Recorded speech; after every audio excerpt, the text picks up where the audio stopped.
Giza के अहराम।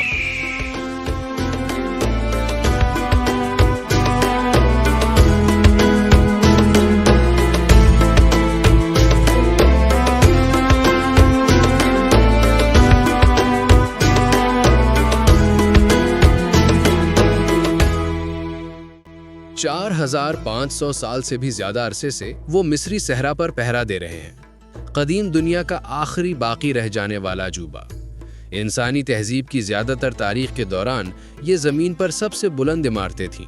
इन्होंने ज़लज़लों, कटाव, जंगों और लुटेरों सब का सामना किया और फिर भी कायम रहे। लेकिन जब आप इन्हें देखते हैं तो सवालात फ़ौरन जहन में आते हैं और बहुत ज़्यादा आते हैं।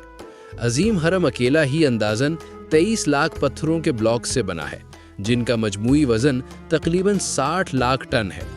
अंदर मौजूद कुछ ग्रेनाइट के ब्लॉक्स का वज़न 50 से 80 टन तक है।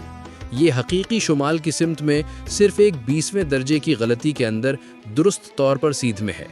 इसकी बुनियाद तकरीबन एक मुकम्मल मुरब्बा है, जिसके अतराफ की लंबाई में फ़र्क 2 इंच से भी कम है।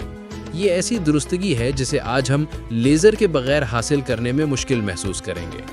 तो फिर एक ऐसी तहजीब ने जिसके पास न पहिए थे, न लोहा और न बिजली, ये कारनामा कैसे अंजाम दिया? क्या ये खलाई मखलूक का काम था, कोई खोई हुई तहजीब, या हकीकत इससे कहीं ज़्यादा हैरानकुन और इंसानी है जितना हमने कभी तसव्वुर किया?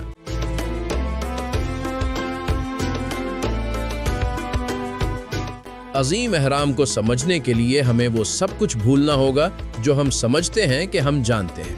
हमें वक्त में पीछे जाना होगा, सिर्फ बादशाह खोफू तक नहीं, बल्कि मिस्री बादशाहत की बिल्कुल इब्तिदा तक। तकरीबन 3150 कबल मसीह में एक बादशाह नारमर ने बालाई और ज़ेरी मिस्र को मुत्तहिद कर दिया। इस तरह एक अमीर और मुस्तहकम रियासत वजूद में आई, जिसके सरबराह को तकरीबन खुदाई हैसियत हासिल थी। इन फिरौनों को अपनी आखिरत के लिए अजीम मकबरे दरकार थे और इस मकसद के लिए उन्होंने सदियों तक मुख्तलिफ तजुर्बात किए। इब्तिदाई शाही कब्रों को मुस्तबा कहा जाता था। ये सादा चपटी छत वाले ढांचे होते थे जो मिट्टी की ईंटों से बनाए जाते थे। लेकिन फिर एक मेमार इमहोतप ने दुनिया बदल दी।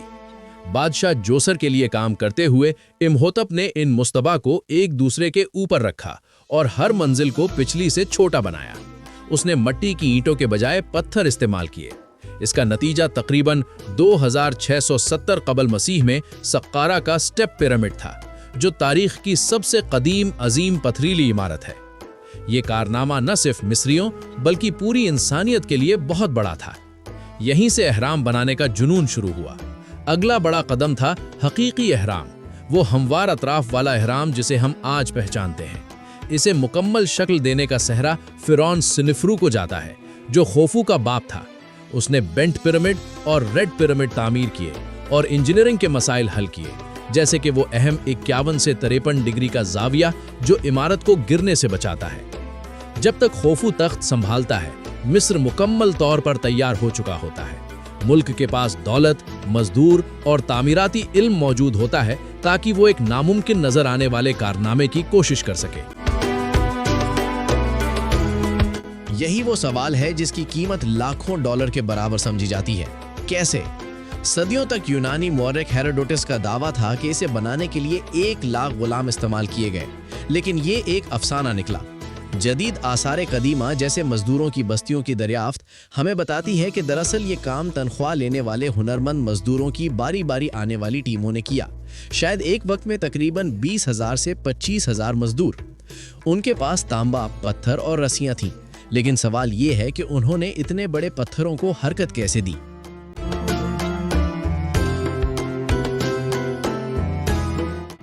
सबसे पहले उन्हें पत्थर काटना पड़ता था। चूने का पत्थर निस्बतन नरम होता है। सिर्फ लकड़ी के हथौड़ों और तांबे की छेनियों की मदद से मजदूर उसमें से बड़े ब्लॉक तराश सकते थे। लेकिन बादशाह के कमरे के अंदर इस्तेमाल होने वाला ग्रेनाइट इतना सख्त था कि तांबा उस पर कारआमद नहीं था। तो राज क्या था? रेत और रगड़। ये एक तांबे की आरी है, इसमें दांत बिल्कुल नहीं होते। आप सोचते हैं फिर कटाई कैसे होगी? असल में कटाई रेत करती थी। रेत के अंदर मौजूद क्वार्ट्ज के नन्हे क्रिस्टल नरम तांबे में पैवस्त हो जाते थे और यही असल में पत्थर को काटने का काम करते थे। भारी ग्रेनाइट असवान से लाया जाता था, जो तकरीबन 500 मील दूर है। इसे सालाना सैलाब के दौरान नाइल रिवर के पानी पर कश्तियों के जरिए तैराते हुए लाया जाता था। जब ये तामीराती मकाम तक पहुंच जाता तो पत्थर के ब्लॉक्स को लकड़ी की स्लेजों पर घसीटकर आगे बढ़ाया जाता। हमें मालूम है कि मजदूर स्लेज के आगे रेत पर पानी डालते थे। हालिया तजर्बात ने साबित किया है कि ये कोई रस्म नहीं थी, बल्कि खालिस तबैयात थी। रेत को गीला करने से वो ज्यादा सख्त हो जाती है और रगड़ तकरीबन 50% तक कम हो जाती है। अब आता है सबसे बड़ा मरहला, पत्थरों को तकरीबन 480 फुट ऊंचाई तक कैसे पहुंचाया गया। नजरिया 1, बैरूनी रैंप यानी एक्सटर्नल रैंप। ये सबसे सादा ख्याल है। मलबे से एक बहुत बड़ी ढलवान बनाई जाए और पत्थरों को उस पर घसीटकर ऊपर ले जाया जाए। लेकिन अगर ढलवान को इतना नरम रखा जाए कि पत्थर ऊपर जा सकें, तो ये रैंप 1 मील से भी ज्यादा लंबा बन जाएगा और इसमें खुद अहराम से 3 गुना ज्यादा मवाद लगेगा।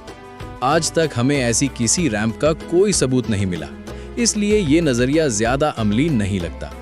नजरिया 2, घूमती हुई रैंप यानी स्पाइरल रैंप। शायद रैंप अहराम के इर्द गिर्द घूमती हुई ऊपर जाती हो, लेकिन इससे एक नया मसला पैदा होता है। अगर रैंप रास्ते में हो तो किनारों और कोनों को सीधा कैसे नापा जाए?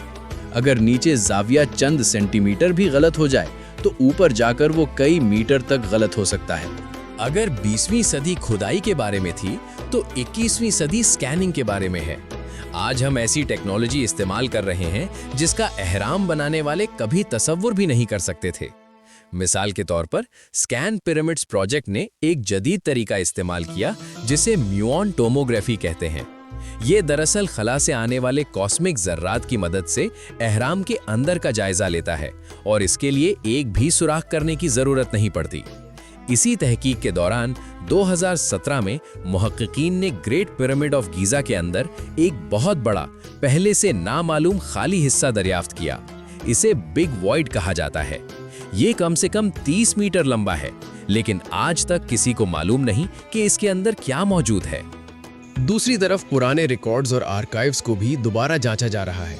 माहिर आसार कदीमा कैरी मलस्टाइन ने सेला पिरामिड पर काम करते हुए एक आर्काइव में चूने के पत्थर का एक छोटा सा टुकड़ा दरियाफ्त किया। उस पर एक हमवार अतराफ वाले अहराम की तस्वीर बनी हुई थी, गोया एक ब्लूप्रिंट। ये दरियाफ्त इस बात का सबूत थी कि स्नेफ्रू के दौर में भी असल मकसद एक मुकम्मल और हमवार अहराम बनाना ही था, तो उन्होंने इसे बना लिया। मगर क्यों? सदियों तक हम सिर्फ अंदाजे लगाते रहे। हमें यकीन से कुछ मालूम नहीं था, यहाँ तक कि हम उनकी लिखी हुई तहरीरें पढ़ने के काबिल हुए।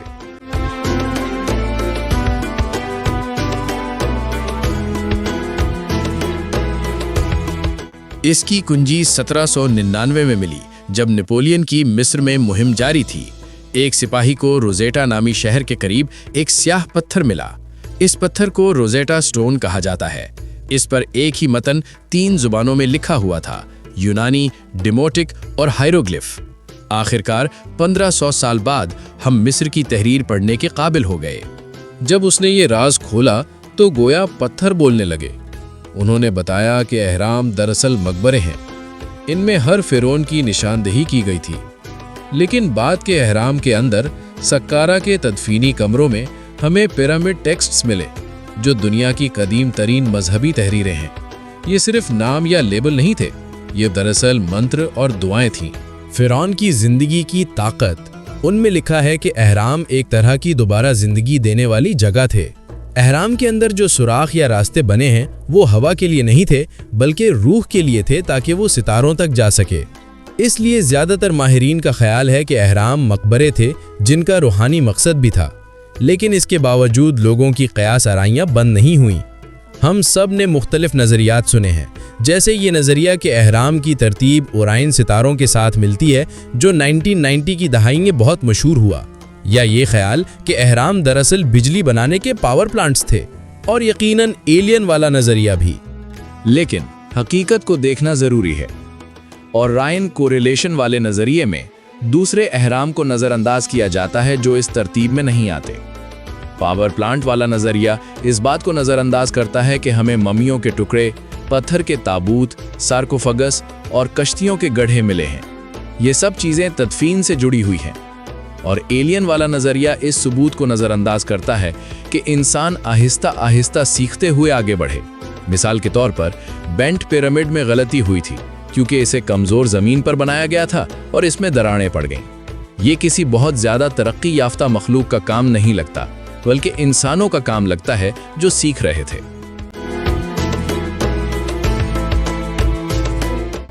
शायद सबसे हैरान करने वाली दरियाफ्त अहराम के अंदर नहीं बल्कि उनके पास हुई। वहां मजदूरों की कब्रें मिली हैं। उन्हें मरने के बाद के लिए रोटी और बियर के साथ दफन किया गया था और वो अपने बादशाह के करीब दफन थे। इससे पता चलता है कि वो गुलाम नहीं थे बल्कि उनकी इज्जत की जाती थी। यही लोग जो तांबे के औजार और पत्थर इस्तेमाल करते थे, कांसी के दौर की एक बहुत तरक्की याफ्ता सोसाइटी बना गए। उन्होंने एक ऐसी इमारत बनाई जो इतनी मजबूत थी कि 3800 साल तक दुनिया की सबसे ऊंची इमारत रही। अहराम की असल हकीकत किसी भी कहानी से ज्यादा हैरानकुन है। ये ना तो एलियन के उतरने की जगह है और ना ही कोई पुरस्कार तवानाई बनाने वाली मशीनें। ये इससे भी बेहतर चीज है। ये 23 लाख पत्थरों से बने हैं। हर पत्थर उस कौम की मेहनत और इरादे की निशानी है जिसने आसमान की तरफ देखा, हमेशा की जिंदगी पर यकीन किया और वहां तक पहुंचने के लिए गोया एक सीढ़ी बना दी। असल राज ये नहीं कि उन्होंने ये कैसे बनाया, असल राज ये है कि हजारों साल बाद भी हम उनके काम को देखते हैं और हैरान रह जाते हैं। देखने का शुक्रिया। अगर आपको ये मालूमात पसंद आई तो मजीद तारीखी वीडियोस के लिए सब्सक्राइब करें और कमेंट्स में बताएं आपके ख्याल में अजीम अहराम के अंदर अभी क्या राज छुपे हो सकते हैं।